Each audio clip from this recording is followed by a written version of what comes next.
Can you tell us a little bit about what led you to becoming an astronaut? My love of space started when I was 5, 6 years old. Most of us slept outside, and I think that was my introduction to the night skies. But of course, growing up in Iran, a country didn't have a space program, so I choose my own path, becoming an engineer, building companies, not giving up on it. Then we had the war with Iraq. I remember when the bombings happened and all the kids were scared. I would tell them stories. And for me, a safe space was in my imagination, actually going to this other place in space where the world was different. You go to space, you look back at the Earth. What's going on? So I saw Earth for the first time. Like, I felt this warmth. I started crying, and then made me laugh because I saw my tear floating in front of me. And I remember that vividly still to this day. When I came back, I wanted to work on things that are very important to me. Right now, we're working on a health span competition. We're working on clean water, scaling carbon capture solutions that will help everyone. I hope that years later, people will look back and say, oh, this thing happened because of XPRIZE. So XPRIZE is my legacy.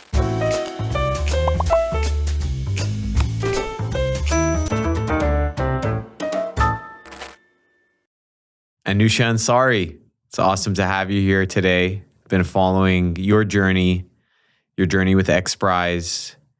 Very proud and grateful to have you all as a JOON client, part of the JOON family. Thanks for being with us today. Oh, it's great to be here. Thank you for having me.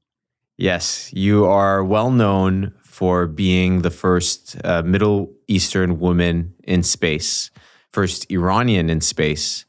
And I'd love to start there. Can you tell us a little bit about your journey and what led you to becoming an astronaut and how your Persian culture and background really impacted that start? My love of space started when I was very, very young. Probably, 5, 6 years old. And it started with falling in love with the night skies. In Iran, we didn't have air conditioning in our apartment, so I slept outside. Most of us slept outside summer nights.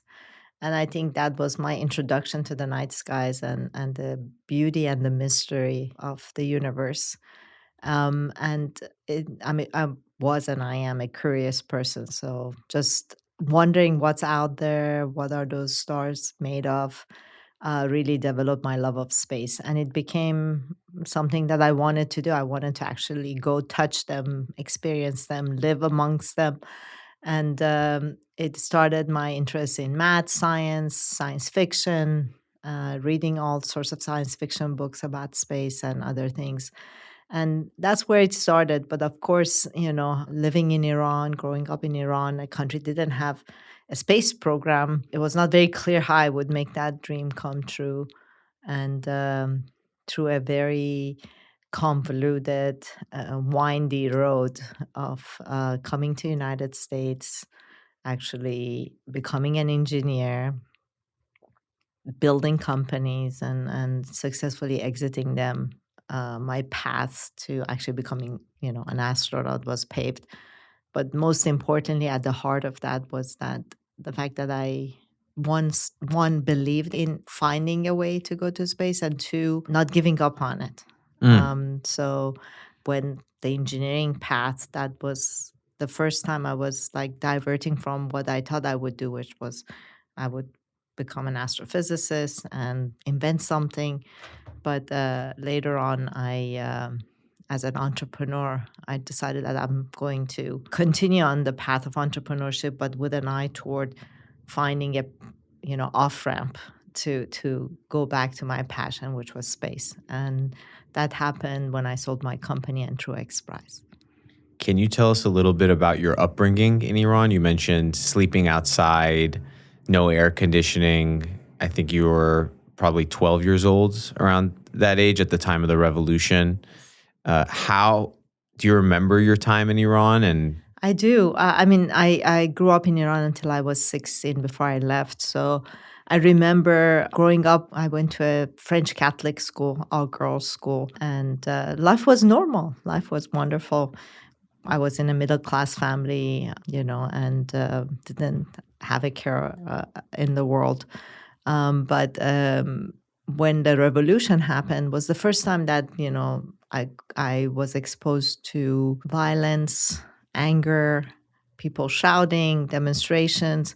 I didn't even know what a revolution was, and before I could, fully grasp it, then we had the war with Iraq, and that was a whole other level of violence and fear and disruption. I remember when the bombings happened and we had to go to shelter and trying to calm everyone down. So all the neighbors would go down to we didn't have a shelter, honestly. It was the first floor, and the apartment of the poor Yeah. person who was on the first floor became the shelter for everyone.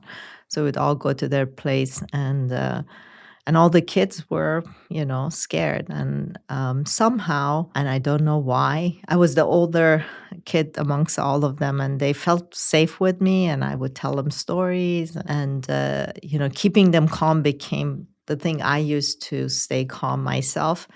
And for me, a safe space was, in my head, in my imagination, actually going to this other place in space where the world was different. It was peaceful and everyone got along and there were no wars. And that was my way of just staying sane and dealing with what was going on, because, there was everyone's life was completely disrupted.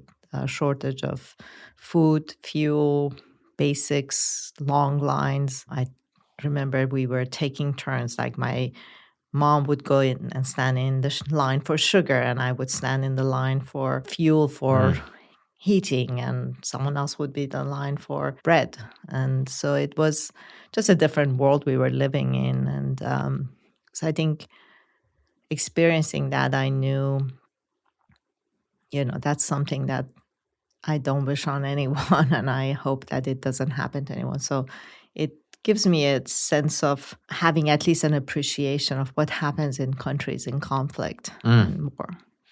Is there anything about your Persian upbringing that really kind of drove you forward? Like, I'll give an example. Like growing up in America, immigrant family, sometimes you're embarrassed, for example, when your parents speak Farsi. Yeah. To you. And then, look, 20, 30 years later, you have a company called JOON. Yes. That's all about the stuff that you learned. Yeah.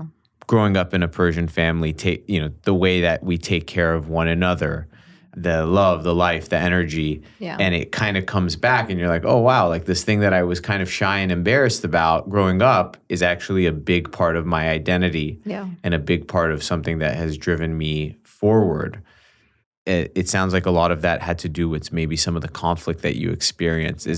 Was there stuff that you've taken away that?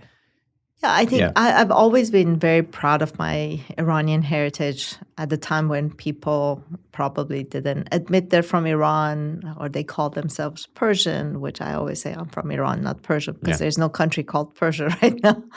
I've never been, hesitant about, talking about my heritage and background, because I think who I am partially is because of the experiences I had in Iran and our culture and philosophy of life. Definitely family, it's a big part of our heritage and how we grow up. Also, our poetry is something that we share with the world, and it's recognized and quoted all over the place, whether people recognize it or not. They talk about Rumi or Ferdowsi. I loved our poetry, and I think a lot of what's in our poetry is about love, is about peace, is about philosophy of life. So I think that has an influence on me. Then I was born in Mashhad. My mom and my dad, they were from Khorasan, and that's where it's a hotbed of astronomy and scholars that sort of shaped the sciences of ancient times. And I think I was always proud of that. So coming here, and I've never lost my accent, my Persian accent. So people was like, but you lived here all these years. Why do you have a Persian accent? I'm like, because I didn't try to get rid of it. It's not something that I'm, embarrassed about. It's part of who I am. And I think when I went to space even, I try to emphasize that and emphasize my background and heritage because I think it was important so people understand and recognize that there's a lot of beautiful, wonderful things in coming from that part of the world, being from Iran. And that's inside me, as well as all the things that I've learned and has been part of my life growing up here after age 16 and building a life in the United States. So I don't think there is anything that you can say one country is good and one country is bad, or one culture is good and one culture is evil. There's always great things in any place in the world and in any culture. It's like, what do you choose to live by and bring in your heart and in your life? So I've always been proud of my heritage and continue to be proud of it, and will always have pieces of that culture part of everything I do. Super cool. So you eventually come to the United States, you become an entrepreneur, you kind of put your dream of becoming an astrophysicist on the back burner. It's not until you exit your business that you revive your dream of going to space. Yes. You go to space, you look back at the Earth, what's going on? Yeah. What's going through your mind? I know you blogged. You're the first blogger from space, so you got to share some of your experience. But I'm curious to now know what you were thinking, what you were feeling, and then how that eventually led you to starting XPRIZE. Yeah. Well, it actually happened in reverse because when I sold the company, I started thinking about, okay, how do I get involved with the space industry? I first went back to school to study. Astrophysics was a little bit too difficult at that time at my age because I had to go through a very complex, learning of math and calculus that was a different level. But nevertheless, I got my master's in astronomy, and then started looking around. And at the same time, Peter Diamandis, who's the founder of the XPRIZE Foundation, and at that time was just an idea, he had come up with a concept of a competition to really advance and open up and reduce the cost of access to space. And he had modeled that after a competition that opened up the whole aerospace industry called the Orteig Prize. And Charles Lindbergh won that prize by flying from New York to Paris nonstop. So he had designed this competition, but anyone he approached told him, no, he's crazy. And he had read one of my interviews because I always talked about my love of space in every interview I did. And he decided that he's going to come and talk to me, found me, and told me about the prize. And I immediately resonated with it because I felt that as an entrepreneur, I felt like, wow, this is incredible. We're going to ask the world to go build a spaceship in their garage, fly it not one time, but 2 times to edge of space, 100 kilometers. And once they demonstrate this 2 times, then we're going to pay them a prize money. I'm like, well, if they actually do that, they're worth a lot more than the prize money. So that's incredible. And I saw that as a way for me to reconnect and actually contribute and advance the field that I was so passionate about. So my family and I became sponsor of the competition, and I became a board member of the foundation from those early days. And after the prize was won in 2004, a year after that, in 2005, we were celebrating the winning of the prize. And that's where I got the invitation to go to Moscow and train as a cosmonaut with the Russian Space Agency. And at that time, I wasn't even planned or supposed to fly. It was just an invitation to go train. And the only question I asked was that, will I be with real astronauts training? And they said, yes, you'll be a backup crew. You can train with them. So that was enough for me to say yes. And I always believe that, when you have a goal and an opportunity comes, you have to take that. And it takes you closer, even if it's not exactly what you want. But as long as you're stepping closer to your goal, then you're on the right path.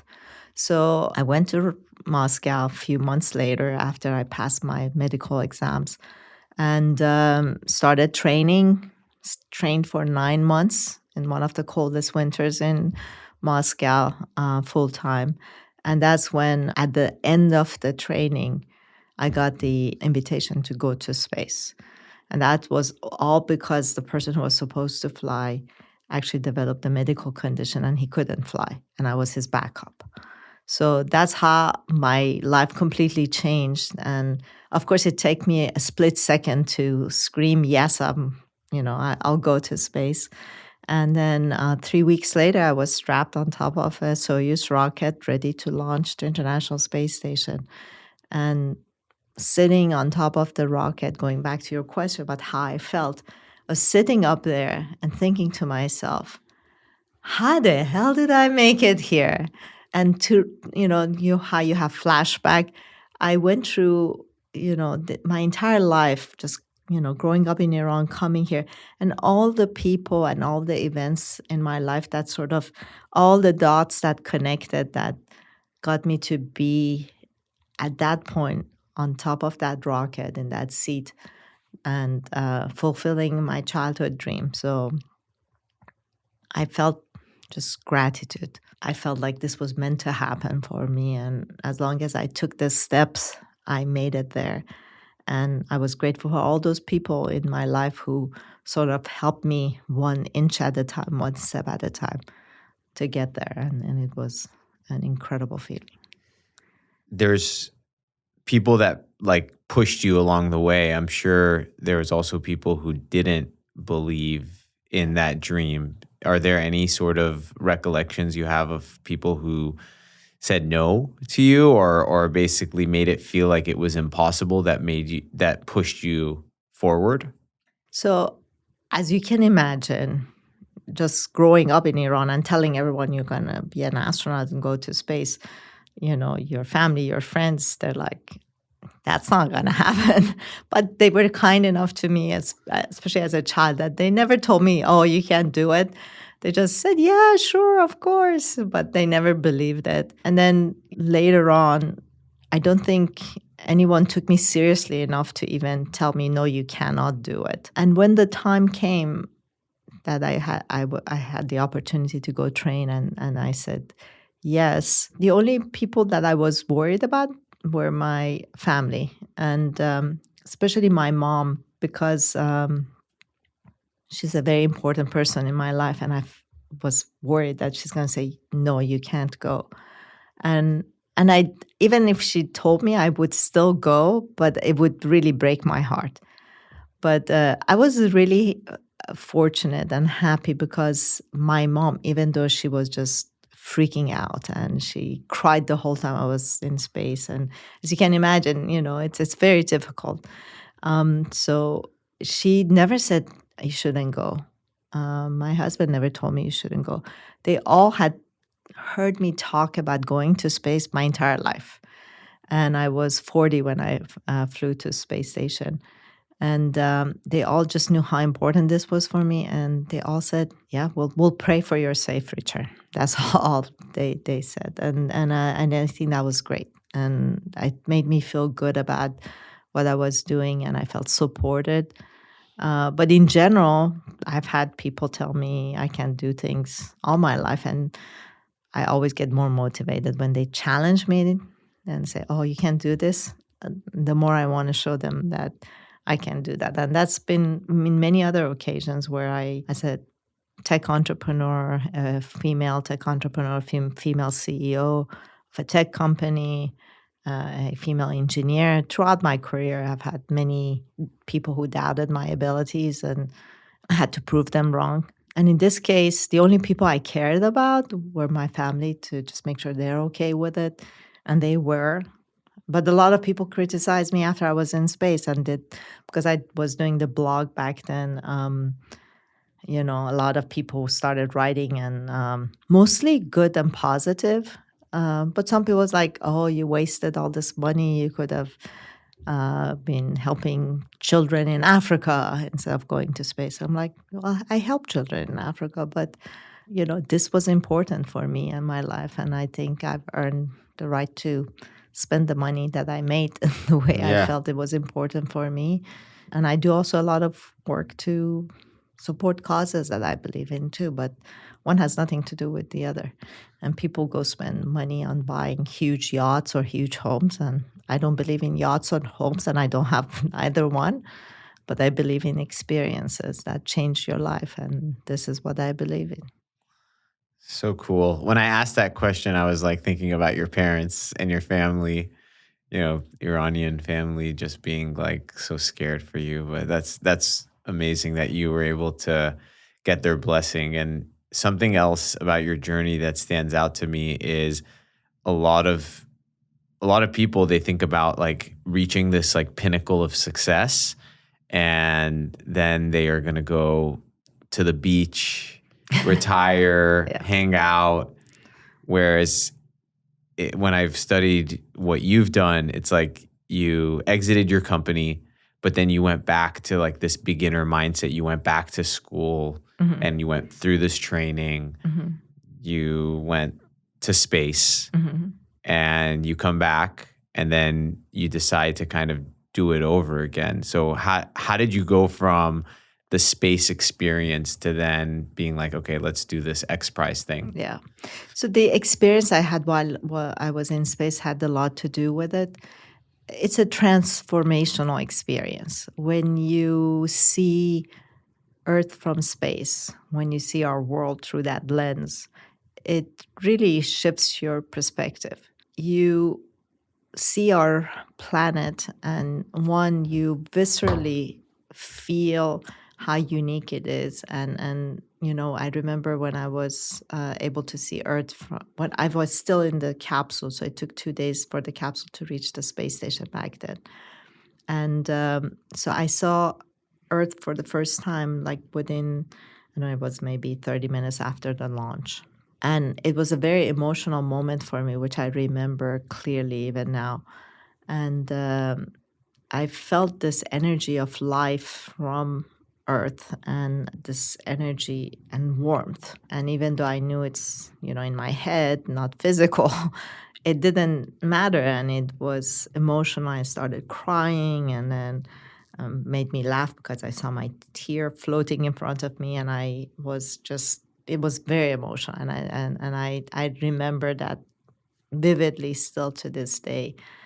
And one thing you realize is this beautiful place that we all live on it. It's unique, and we don't appreciate it. We don't realize how interconnected we are to each other and to this planet. And we start in our head believing that the geography maps that we see in our classes, where there are these different colors and big lines and names written, that's how the world looks. And when you see it from space, you understand that it looks nothing like that. It's just one planet. It's just one mass of land, several masses of lands floating this beautiful ball of oceans. And that problems that we experience is not contained, and the good things that happens not contained either. It happens to all of us.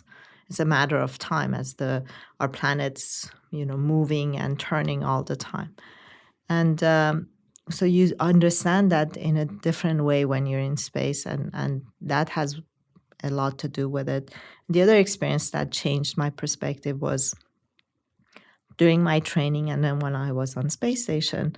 I was so focused, and I realized that in our normal life, we spend 80% of our time on what I call the noise of life. Little things that at the end of the day will not make any difference.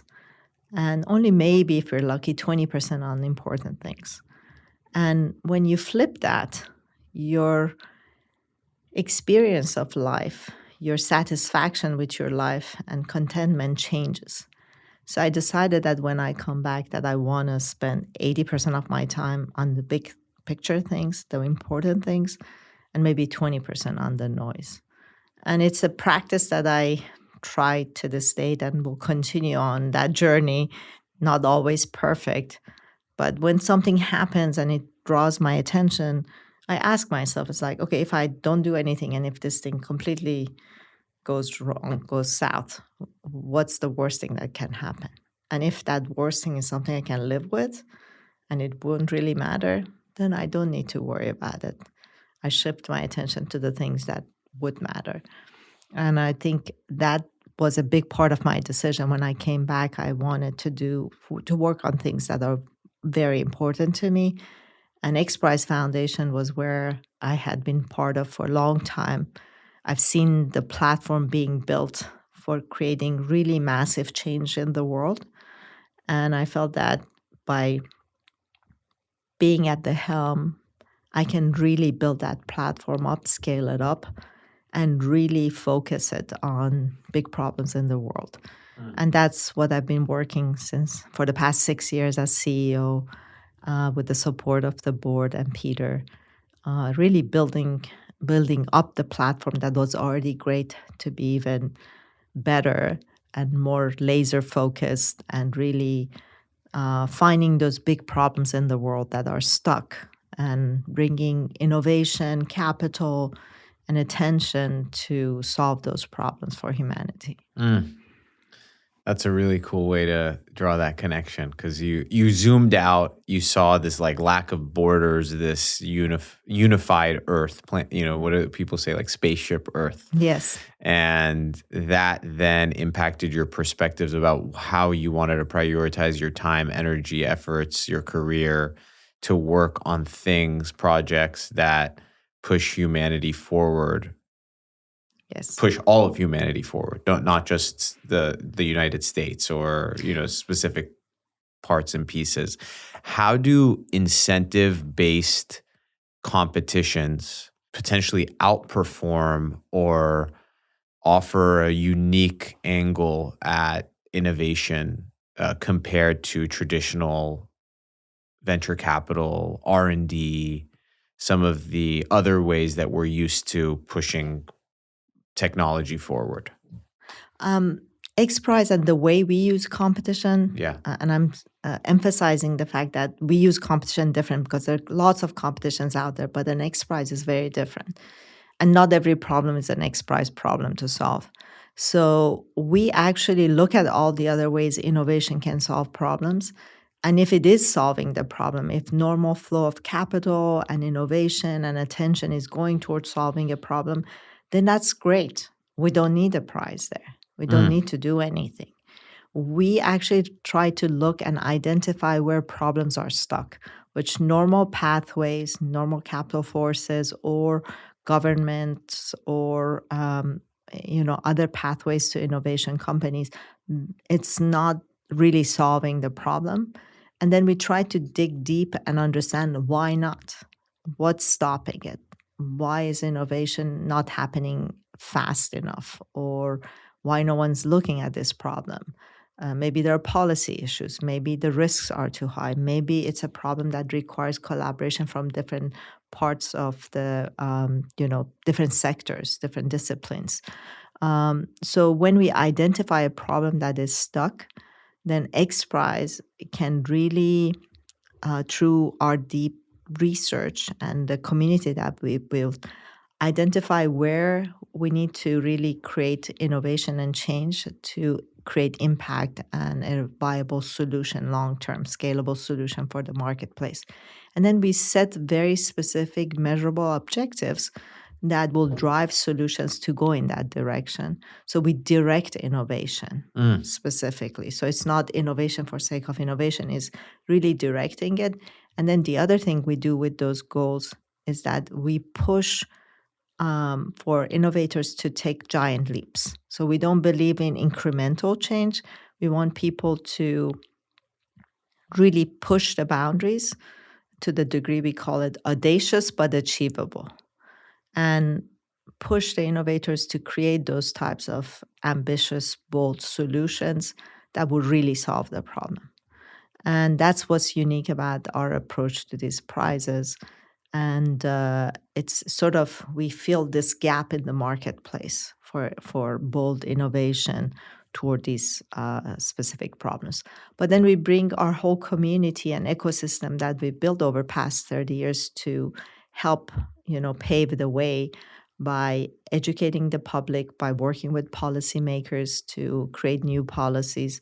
And then most importantly, the prize also leverages the prize purse and bring capital to these innovators. So we've done an impact study now over the past 30 years, And every prize dollar is leveraged close to 50 times. So $50 is spent in investing in the team's R&D, creation of new IP, and awareness creation. And that's a very unique way of using philanthropy, because usually if you have 50 cents on a dollar spent on the actual problem, you're happy with your philanthropic donation. In our case, we take that $1 of philanthropic donation, we leverage it 50 times with $50 to really go toward creating the solutions and the pathways to impact. So we're very proud of that. And when we find those problems that XPRIZE uniquely can help solve, we've seen the impact that we have in the world, whether it's, scaling carbon capture solutions, or right now we're working on a health span competition. We're working on water desalination, because water shortage is the next big problem we have. So we have a $119 million prize that's scaling water desalination and helping people have affordability. Equitability is another big principle for us. We want to bring access to equitable, clean water at an affordable cost to places that will have water shortage soon, or they're already experiencing water shortage. So that's what an XPRIZE can do. Got it. So really looking at underserved areas where traditional R&D, innovation, capital isn't going to solve the problem in this exponential leap that you all are looking to do. I'd love to double click on health span and longevity. There's a lot happening in that space, and there's a lot of different angles to look at it from. Where did you all see that it was traditional R&D and innovation was lacking in pushing humanity forward when it comes to health span and longevity? When we started working, the activities were not as far along as they are right now. But specifically, what we saw was a lot of very wealthy individuals creating unique solutions, perhaps radical solutions, for very focused on themselves. And the other factor was that there was a lot of misinformation, sort of snake oil solutions out there, that was confusing for people to understand what really works, what doesn't work. What does aging even mean? How do you measure aging? When they tell you your physical age and your biological age, how do they measure that? So there was a lot of education needed. So the prize itself, one, was focused on specific things that was truly focused on health span, not lifespan. Yeah. And so we're aiming to increase healthy life of humans in 3 areas: cognition, muscle system, and immune system. Those 3 are the things that will make you have quality of life, no matter how many years you're alive, and prevents a lot of the diseases that happen through our aging bodies. And that's when people, want the cost of taking care of those, diseases is very high for individuals and for countries. But 2, it really, from a quality of life perspective, a lot of people who get to a certain age and have to deal with those issues, then they really don't have a quality of life. So that's where the competition really focused. And 2, making sure that they're affordable.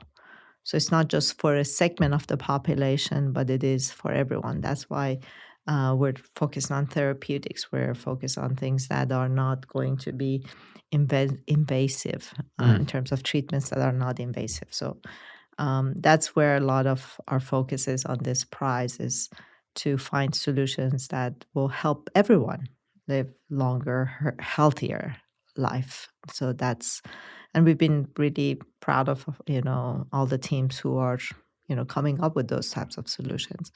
And they've made, so far in the later stages of our competition.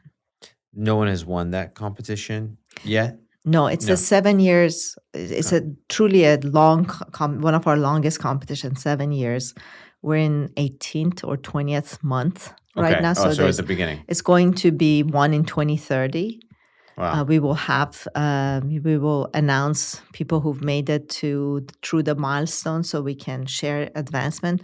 But the last part of it is almost a year of clinical trials. So whatever these teams, will demonstrate will be validated so people can trust the outcomes because we have expert judges, captains of industries who are involved with us as our expert judging and advisory panel who are overseeing and making sure that any claim that these teams make, they are demonstrated, they're fact checked. And as part of that, we also will publish a lot of our findings in terms of what are the biomarkers that we use to measure a healthy, lifespan of someone in immune system or in muscle systems or in cognition, because those could become standards in the future for the rest of the industry. It's fascinating because when you say 2030, I'm like, so much can change in the Yeah. next five or so years, Yeah. especially with AI and how those are going to be leveraged for the specific topic. As you get into world like health span, and you're seeing these teams compete and Mhm. innovate, are there specific insights you've gleaned on how you treat your own health and life based off of what you're seeing with the teams, or just being interested and curious in this topic? Like, what do you do to live the healthiest life? Yeah, and I not necessarily from the teams because I don't have full knowledge of What's going everything that on every there? team is Yeah. doing, but I have no desire to live very long. I'm happy. Like if I live to be 80, I'm happy. But what's important to me is I want to make sure that no matter how many years I live, that I can be active and live a healthy life. Doing the things you love.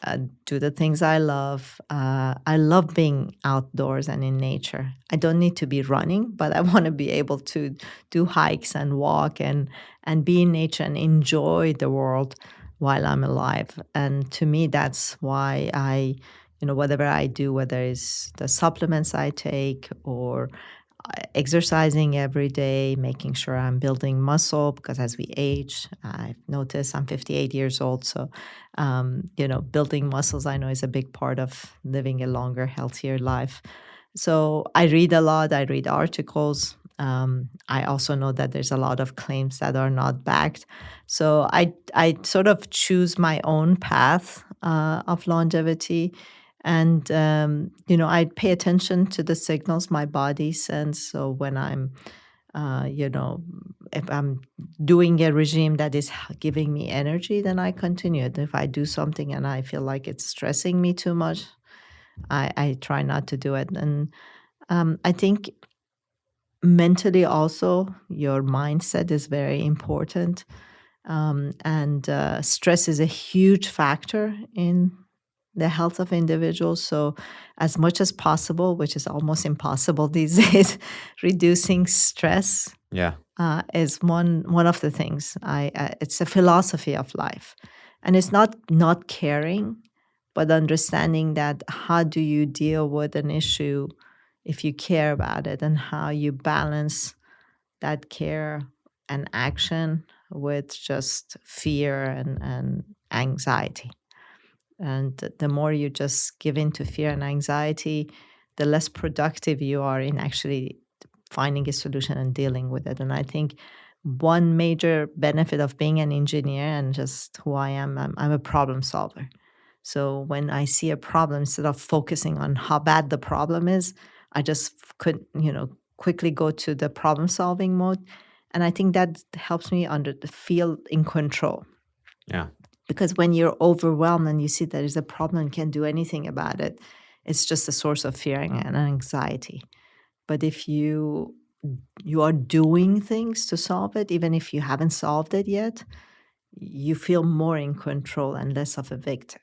Mm. So I think that's a big part of how I deal with stress and issues in my life.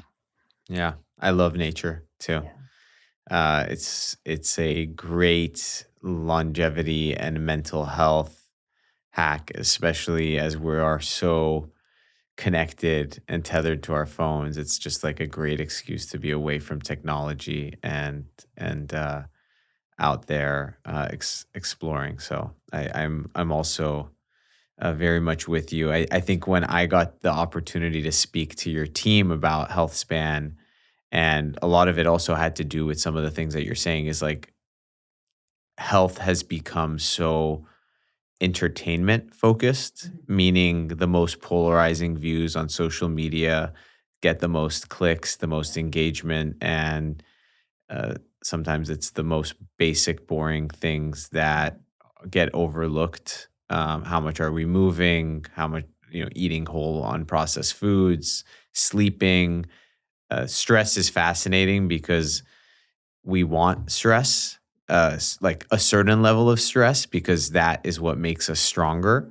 But we don't want chronic stress or an overwhelming amount that makes us like unhealthy long term.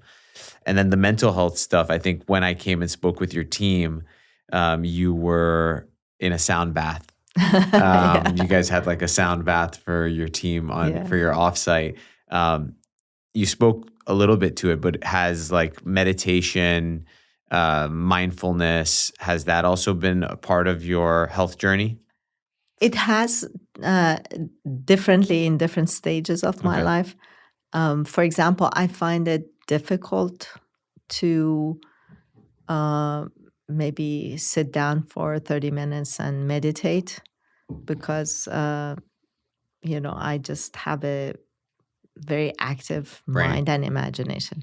However, I can get the same effect of a meditation when I go for a long walk. So I go, maybe I have music on, maybe not. I go for a long walk on the boardwalk here, for example, when I'm in LA, and that is meditation for me. Just being in nature, listening to the sound of nature. When I go on hikes, which I love the national parks, listening to the birds, the wind, blowing through the trees, and just the smell of the trees.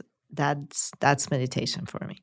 So that's one practice that I do, and I'm not on social media. I have accounts and I go and amplify XPRIZE's messages, but that said, I don't read anything because I think it is designed to sort of just feed you with polarized viewpoints that can give you anxiety. So I try not to be on social media too much and hardly at all.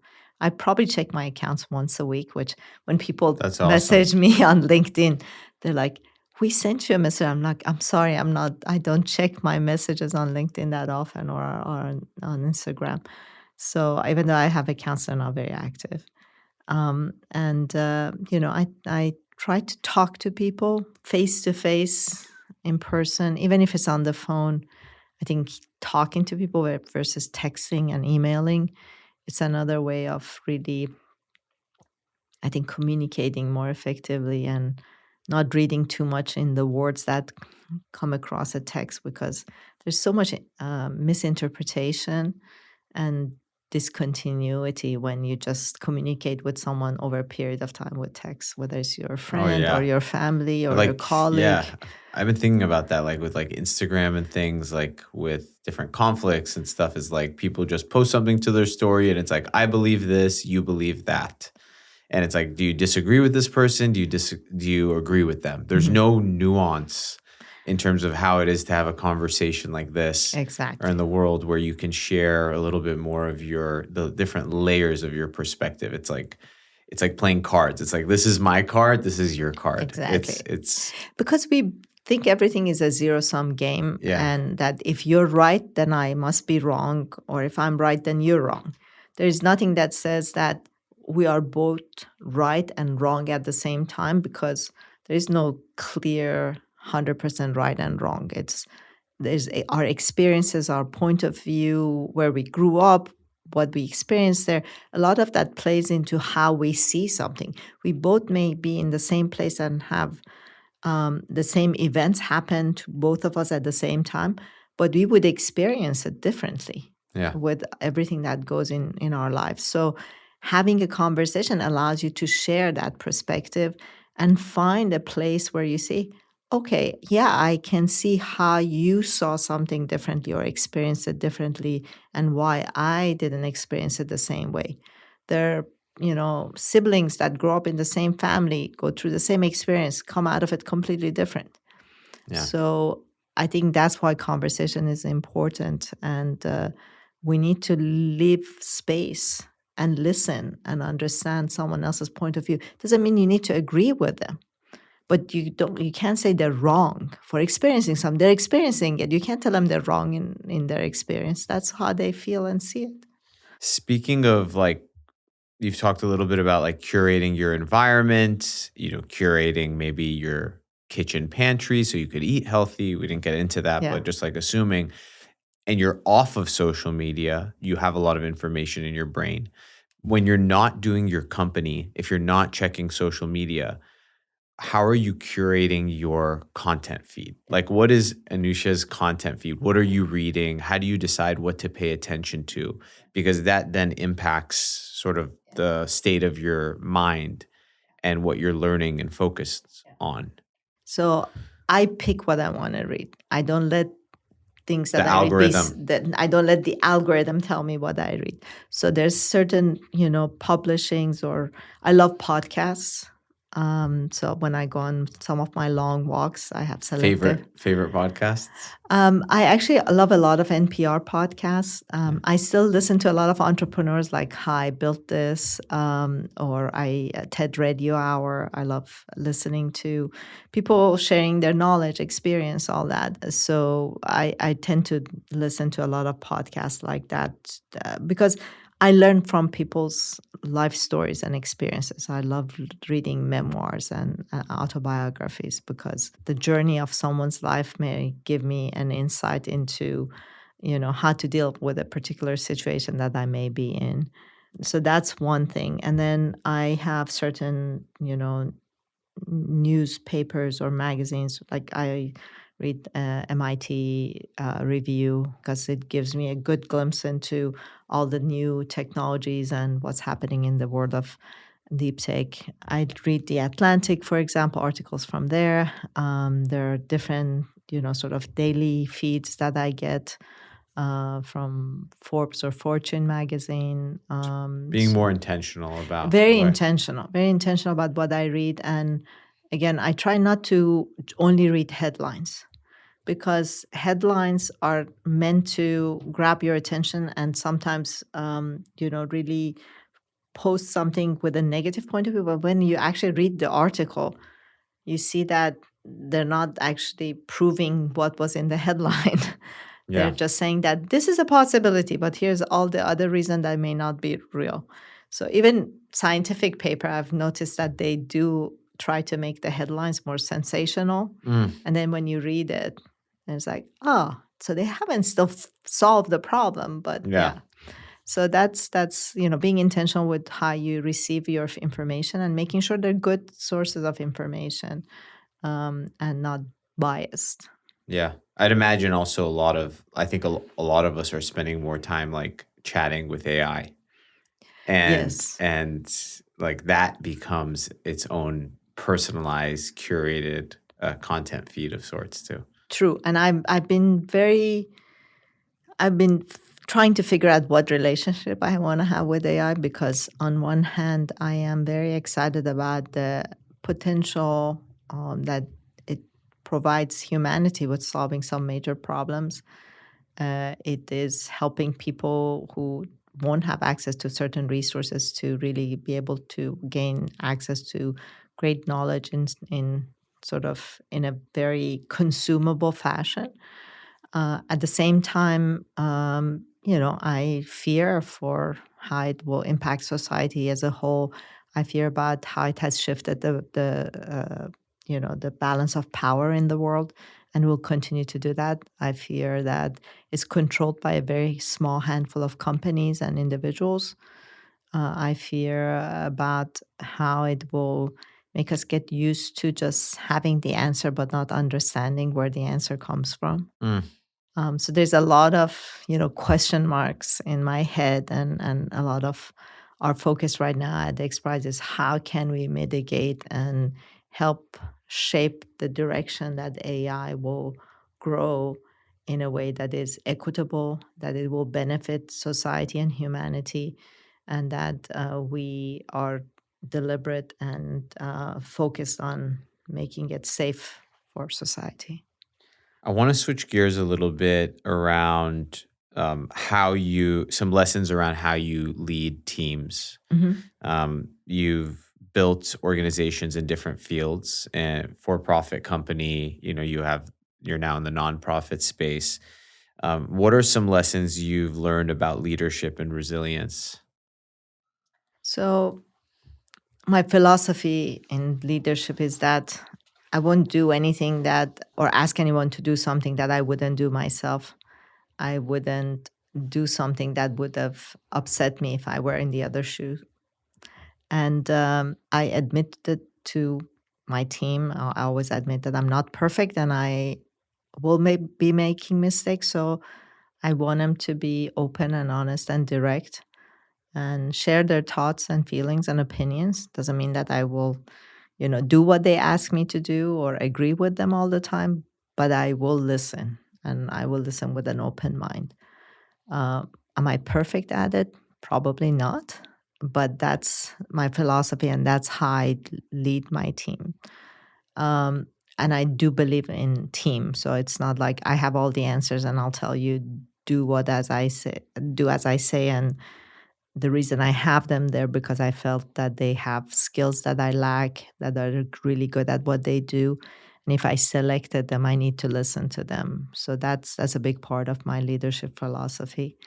Personally, I I know that you need to have clear vision of what you want to achieve, because if you're in that leadership role, you have to translate that into something that will bring the rest of the team along. So communicating that vision, making sure they believe in it and they will continue helping to move the company, the organization in that direction is important in the success of the company long term. So continuously highlighting that vision and mission and making sure people believe in it is important. And you have to really believe in it yourself. You can't sell something you don't believe in. So that's another part. And I've worked hard all my life. I believe when you want to do something big, which I feel I want to spend my life doing big things. I don't want to do little things. So when you want to do big things and you want to create big change, is hard. Change is hard. Having big dreams and achieving them is hard. So you have to just be okay and understand it's going to be a lot of hard works, a lot of problems, a lot of challenges, and that we'll work together to solve them. So I tell my team that I'm not going to give you, this is the goal and here's the perfect path to get there, because no matter how much we plan a 5 year or 10 year plan to get there, it's going to change. So the best thing is to have a goal, to have sort of your North Star, and just keep an eye on it and keep moving toward that. And the rest of it, you'll figure out based on the road Yeah, conditions have that a will be ahead of. destination in mind, but not be married to the path of getting there. How do you think about, you're a high performer, and I would assume that you want a high performing culture at XPRIZE, and you Yeah. hire high performers. But how do you strike the balance, or try to promote your employees striking the balance between high performance and also like personal well being and balance? Um, I I'm not perfect at it myself, honestly, but I remind them that they need to be aware of their health and well-being, and they need to prioritize. But I hope that I'm doing a good job at creating the space for them so they feel like, okay, I've been going at this nonstop for the past 6 months and I need a break. And I need to take, 2 weeks off and do this and spend time with my family. I just need to make sure I have created that space for them to feel good about coming and saying that and taking the time, not just saying it, but actually taking time. And we encourage internally. My HR team is focused on making sure people take their time off and take time with family. So I leave it up to them to do it. If I see someone stressed out, I can. It's always hard to do this when also you're a virtual organization, which we are. But I try to just sense that, and if I feel like someone needs time off, I'll talk to them. It's like, hey, you know, you've had a long stretch of really stressful period. Why don't you take some time off? But I think we should take responsibility for for our own health and well-being. And the company has to create that space for you, an opportunity. Us working with June actually was a big part of that, making sure that we give some tools and ways for people to take care of their health and experience new things. So we send the signals, but at the end of the day, each person needs to take responsibility for their own health and well-being. Yeah, that's a big reason we built the platform in the way that we built it, is a lot of these core principles that you all are probably studying in the health span world. They are, they're tried and true, they're research backed, move more, sleep better, stress less, etc. But the path of how people achieve those things looks different. Not everyone wants to go to the gym. Some people want to work out at home. Some people want to go out into nature, and they might want to go get a hiking pass or new hiking shoes. So it's been awesome to see a leading nonprofit like XPRIZE believing and implementing a more flexible approach towards employee well-being. Oh, absolutely. And I think when you work virtually also, your personal life and your professional life bleeds into each other because your living room becomes your office as well. So, giving people tools, techniques, knowledge that they can use in finding ways to distress, to take time off and take care of themselves is important. Yeah. I need to ask you, what are your favorite national parks or Oh nature my God. spots? I love U.S. national parks, so Yosemite probably is one of my favorites. Amazing. I'm going Yeah. there on Thursday. Oh, incredible. I love Yeah. the waterfalls. I love all the hikes, the fresh air. I also like the Tetons and, It's Montana? it's in, actually, it's right next to Yellowstone. Okay. So, yeah, Grand Teton, Grand Tetons, yes. buffalo Wyoming. and all that. A Lots lot of of wild animals. lots of buffaloes, black bears, beautiful area. Yeah, I Do you backpack? I do very long day hikes. Okay. I rarely back because usually I'm by myself and Okay. and I Oh, feel wow. safer you know, when I return at Yeah. home. I did the Mont Blanc tour, but I was with a group, so we backpacked and we stayed at huts and it was wonderful. It was like 12 days of bliss, absolute. Were you into that before you went to space, or is that a passion that you cultivated after? No, I've always liked being outside and just being active, Yeah. exercising, but also, just being in nature. I think in, you know, even in Iran, when we went to the northern part by Caspian Sea, just being in those jungles was something that I cherished as a child. So, Mm. Um, we're winding down. You mentioned that you want to focus on big things for the rest of your life, and I'm curious to get a little bit into your legacy. What kind of legacy do you hope to leave, and what advice do you have for the next generation of builders? so I hope XPRIZE is my legacy. Um, Everything we're doing right now, I hope that years later people will look back and say, "Oh, this thing happened because of XPRIZE, and this thing happened because of the work XPRIZE did in this field, and this innovation happened because of it." So, XPRIZE is my legacy. I've been part of it from early days, and I wholeheartedly believe in it. So that's where my focus is. That it's not a very specific problem that I want to solve this one problem.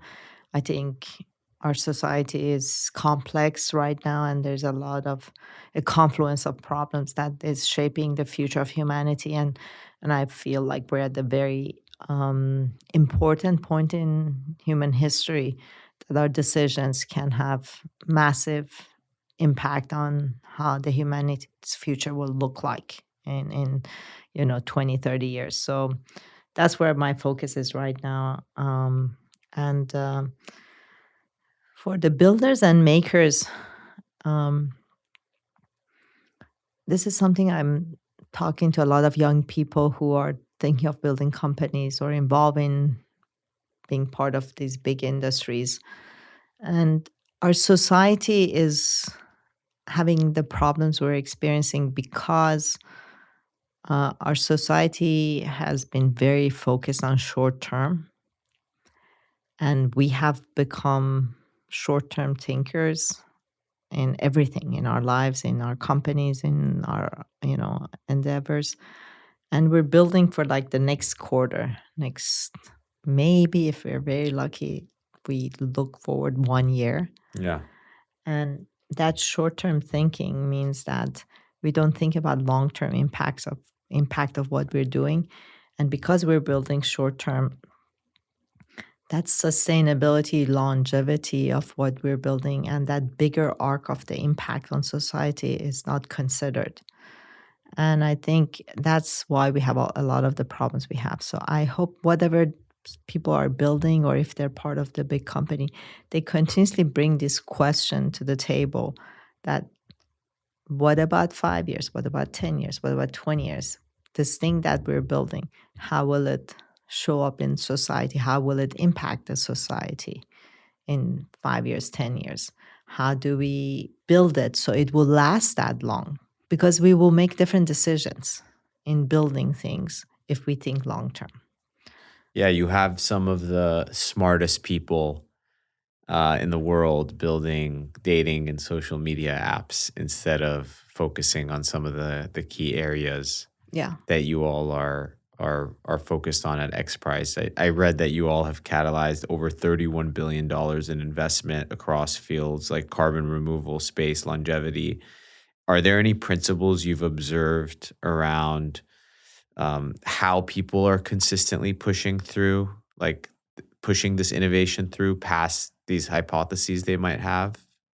Yeah, I think the one way we help is by setting those goals, because even like engineers or scientists, when we get them together and we push them as we are trying to try out concepts for our prizes, they perhaps they push themselves on having a goal of building something that's possible in 1 year time frame.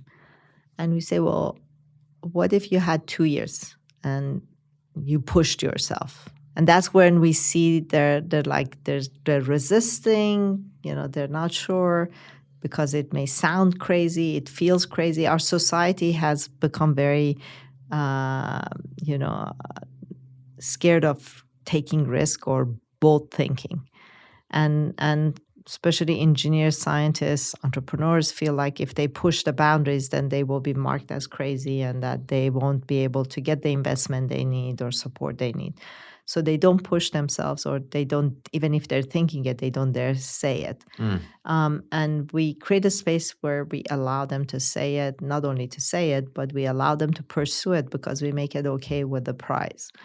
But I think, regardless of a prize, even if it's outside X prize, I feel like if people, let's say you're building a car, if we were at the early stages of building electric cars, and instead of thinking that we just need to build a car that does this many miles on a battery, we also thought about, well, what will happen to a battery, after it's charged or finished, is no longer active enough to be used, to be charged again. What happens after that? We could have designed, for example, the batteries in a way that can be recycled much easier than it is now. Mm. Because we sometimes we solve one problem, we create two more problems. But if we think long term, then not only we can solve those problems, but we can solve them in a way that they won't create other problems. And the only way you can do that is with long term thinking. And we have the privilege of being able to do that when we do a prize, but it doesn't have to be a prize. You can do that within your own engineering groups when you're building a product. Don't think about just making the product functional right now. Think about what happens to this product throughout its life cycle with the consumer, Yeah. and how will it end its life cycle. And if you create that, you can create something that brings that life cycle, make it circular, and brings it back to you and create a separate value chain for your company. But people don't think like that. Just want to get their product in the market so they can become profitable and get the next investment check and then go on to the next. And that short-term thinking is causing us problem in society. Yeah, interesting. Well, it's sort of how the market works, so it kind Exactly. of reinforces itself. So it's really cool that you all are breaking that mold. Yeah. And I hope society That's changes. right. I hope our financial system stop rewarding short-term profitability and also creating value for Long long-term. term. Anousheh, this has been awesome. I feel like we could probably go for another few hours, maybe next time. Anything else you'd like to share before we sign off today? No, I would just say thank you, one, for having me here and talking about XPRIZE, and thank you for bringing health and longevity to XPRIZE employees. Thank you so much. It was a lot of fun covering everything from your journey through space, starting companies, your personal nature, experiences, and more. Thank you for being here today. It's a pleasure. Thank you.